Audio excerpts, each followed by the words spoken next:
Olá pessoal, tudo bem com vocês? Bom, vamos dar início à nossa quinta aula de filosofia. E hoje o nosso tema é uma máquina pensante. O que será uma máquina pensante, hein? Sobre o que nós vamos falar hoje? Quem se habilita a dar um chute? Então vamos lá, vamos ver se é isso mesmo que vocês pensaram. Tem a ver com o animal que pergunta. Qual é o animal que pergunta? Qual é o único animal que pergunta, que resolve seus problemas? Muito bem, os seres humanos, isso mesmo. Nós somos o único animal capaz de fazer perguntas, de pensar. Eu tenho certeza que você já se perguntou por que o céu é azul, de onde vêm os bebês, o que acontece depois da morte. Essas perguntas e muitas outras vocês já se fizeram ou já fizeram para alguém.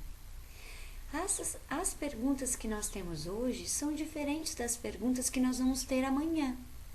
Também são diferentes das perguntas que nós já fizemos em algum momento. Por quê? Porque quando a gente pergunta, é porque a gente tem curiosidade de algum assunto e a gente tenta saber. E quando a gente faz uma pergunta para nós mesmos, nós vamos atrás de respostas, ou com outra pessoa, ou com um adulto, um professor, ou na internet, ou através de um diálogo, enfim.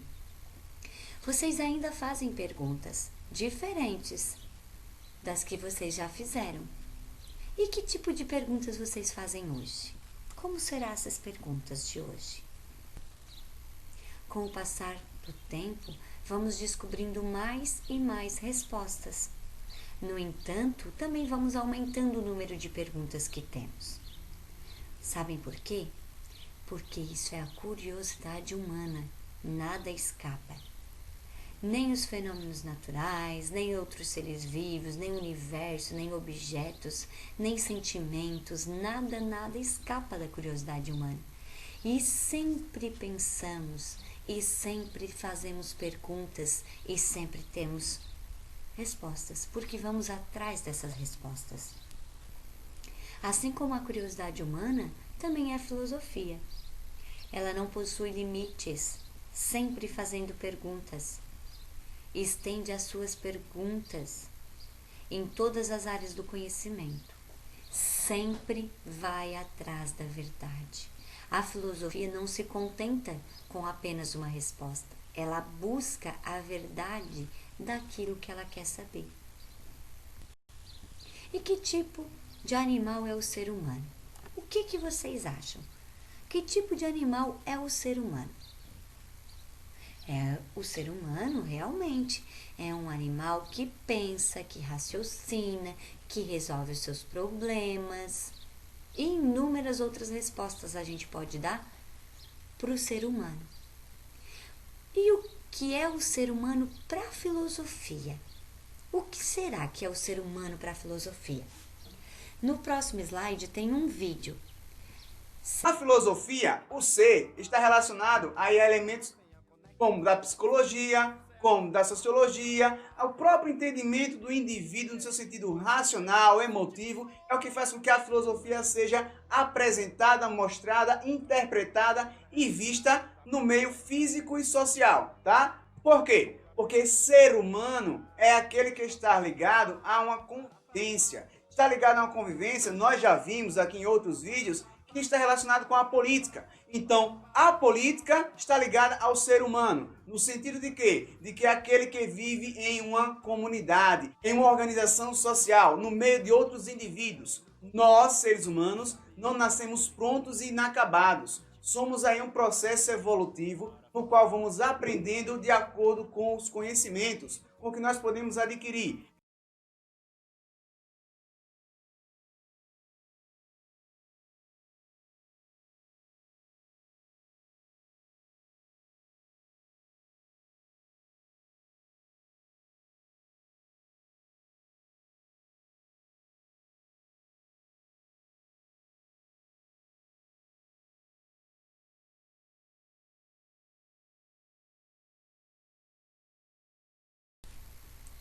Mas por que somos tão curiosos assim? Por que será? Porque temos um cérebro, a máquina pensante, que nos faz sempre querer saber mais e mais. Nunca estamos satisfeitos com o que aprendemos. Nunca nos falta curiosidade. Sempre podemos descobrir coisas novas e isso acaba nos motivando a sempre buscar mais o conhecimento. Então, sempre que a gente faz uma pergunta, mas por que chove? Nós vamos atrás dessa resposta. Nós vamos pesquisar, nós vamos buscar o porquê que chove. E quando a gente busca a resposta para uma pergunta, para um pensamento que a gente fez, a gente cria o conhecimento e ele é armazenado no nosso cérebro. Como funciona essa máquina pensante? Como será? O cérebro funciona com a transmissão de informações entre os neurônios. Então, nós temos milhares de neurônios no nosso cérebro. E eles que fazem a transmissão de informações, armazenam ou coletam alguma informação que nós já temos armazenada e associa com aquela informação nova que estamos recebendo. As células nervosas ou os neurônios processam todas as informações, fazendo com que o cérebro execute todas as suas tarefas. É como se o cérebro fosse uma empresa e as células as operárias. Então, tudo no nosso cérebro precisa dos neurônios, dos impulsos nervosos, para que aconteça, certo? Para nós mexermos uma perna, para nós mexermos um braço, para nós respirarmos, para tudo. Alguns são movimentos, processos que já fazem involuntariamente, outras são voluntárias, mas enfim, o nosso cérebro é como uma máquina. E as nossas células, os neurônios, as células nervosas, são os operários, que fazem com que tudo aconteça. Oi, tudo bem? Aqui é a Ana. Hoje eu vou mostrar uma animação que explica em detalhes como é que é o processo de aprendizagem dentro da cabeça da gente. Durante o processo de aprendizagem, a gente usa basicamente duas partes da memória. A primeira delas é a memória de longo prazo, que é a memória que contém as coisas que a gente já sabe. A segunda é o que a gente chama de memória de trabalho. O que essa figura está mostrando aqui é que a memória de trabalho é bem pequenininha frente à memória de longo prazo. Ou seja, nós temos um limite aqui para raciocinar, porque é na memória de trabalho que nós raciocinamos e aprendemos. E como que isso funciona? Todos nós estamos imersos num ambiente externo. E esse ambiente ele provê alguns estímulos através dos nossos sentidos. Esses estímulos vão cair na memória de trabalho, em forma de informações novas. Essas informações novas, elas funcionam como uma espécie de imã que vai atrair informações que já existem na memória de longo prazo e que estão relacionados a essa informação nova que chegou. Assim, juntando essas duas informações aqui, a nova e a que já estava na memória de longo prazo, eu começo a fazer ligações entre elas, conexões. E à medida que eu faço uma conexão, essa conexão é armazenada na memória de longo prazo. Cada vez que eu repito esse processo, a minha conexão fica mais forte e mais forte, até que um dia ela fica tão forte que ela fica fixa na memória de longo prazo e a gente passa a ter essa nova informação como um conhecimento adquirido. Então, o que essa animação mostra para a gente? Primeiro, mostra que a gente precisa de estímulos externos para aprender. Esse estímulo externo pode ser um professor, pode ser o meu contato com o meio ambiente, com uma comida nova, pode ser um livro. Outra coisa que essa animação mostra é que a gente tem uma limitação bastante severa na nossa capacidade de aprender de uma vez só. Então, a gente deve respeitar essa limitação aprendendo um pouco de cada vez.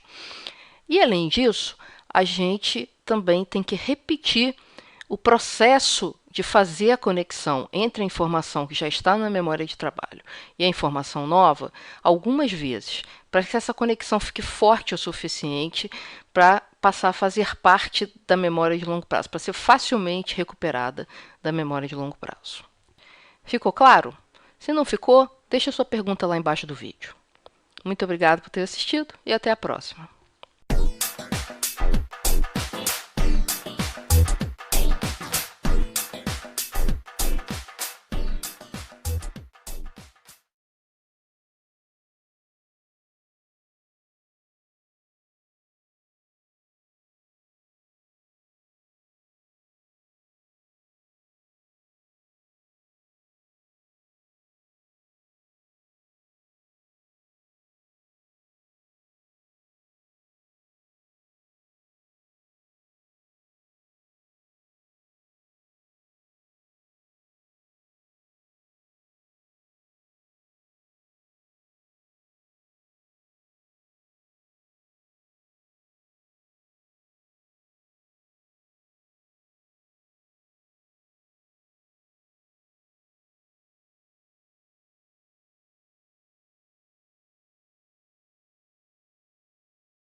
Do que é feito o pensamento? O pensamento ele é formado por uma série de processos, por uma série de elementos, mas sem sombra de dúvida, um dos principais elementos formadores do pensamento é a linguagem. Se grande parte do nosso pensamento é composto por linguagem, isso significa que nós literalmente falamos dentro da nossa cabeça. Tanto que muita gente que está me ouvindo agora pensou, é mesmo?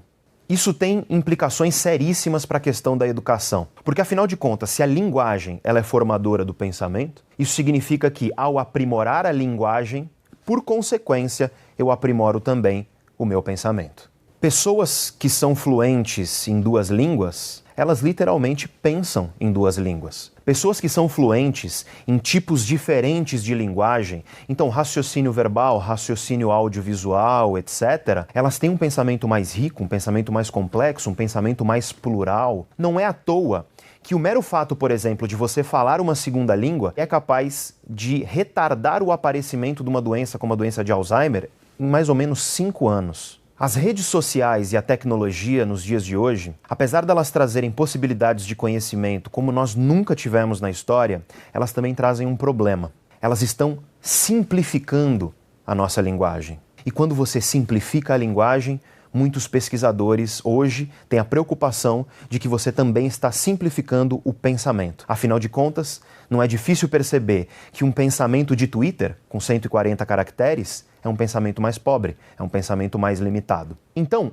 valorize sua linguagem, explore o seu idioma e explore todos os outros que você conseguir. Explore diferentes formas de linguagem pelo mundo. Explore essas características porque ao fazer isso, você vai estar expandindo o seu pensamento, você vai estar expandindo a sua consciência. E se existe uma verdade hoje que nós cientificamente sabemos, é que quanto mais você conhece, quanto mais você sabe, maior é a tua capacidade de conhecer e saber mais ainda. Se eu pudesse escolher uma casa para morar, com certeza seria a casa do saber. Como infelizmente a gente não pode morar aqui, que tal você se inscrever em nosso canal para acompanhar as nossas atualizações? Não esqueça de clicar no sininho para você receber os nossos alertas.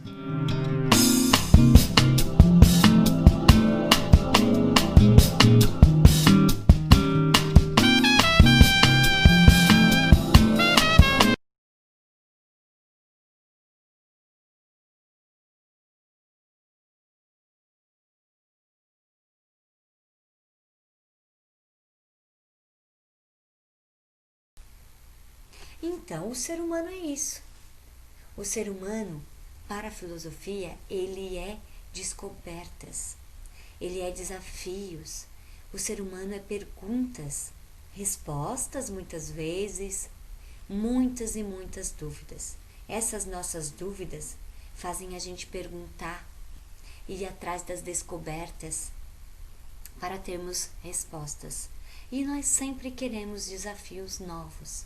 Sempre, sempre, sempre. Então, galera, essa foi a nossa aula de hoje. Eu espero que vocês tenham gostado. E vamos ver o que temos de atividades? Vamos lá para a nossa partezinha de atividades. Um beijo e até mais!